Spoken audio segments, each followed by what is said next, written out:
Right. ఒక doctor engineer అవ్వచ్చు, engineer doctor అవ్వచ్చు. సో ఈ కైండ్ ఆఫ్ చేంజెస్ మనకి ఫ్యూచర్లో మనం కొత్తవి చాలా చూడబోతున్నాం. దాంట్లో భాగంగానే మన మార్వాడి యూనివర్సిటీలో అంటే మనకి ఇప్పటివరకు చూసింది ఏంటి అంటే ఎంపీసీ చదువుకున్నాడా, జేఈ రాశాడా, లేకపోతే ఎంసెట్ రాశాడా, ఇంజనీర్ అయ్యాడా, ఇది చూసాము ఇప్పటివరకు. కానీ ఇంటర్మీడియట్లో డాక్టర్ అవుదాం అనిపించింది, బైపీసీ తీసుకున్నాడు. ఆ తర్వాత 2 ఇయర్స్ తర్వాత తెలిసింది డెఫినెట్లీ నాకు సూట్ అవ్వదు ఇది, నేను సాఫ్ట్వేర్ ఇంజనీర్ అయితే బాగుంటుంది. లేదా ఒక పిల్లోడు సీఏ అవుదామని చెప్పేసి ఎంఈసీ తీసుకున్నాడు. దాంట్లో 2 ఇయర్స్ అయిన తర్వాత అనిపించింది it's not my cup of tea.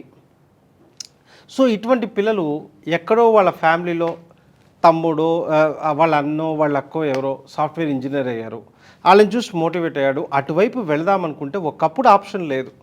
But ఈ ఎన్ఈపి ఈ స్విచ్ ఆన్ ప్రోగ్రామ్స్ని మనకి కల్పిస్తుంది. So any one who studied +2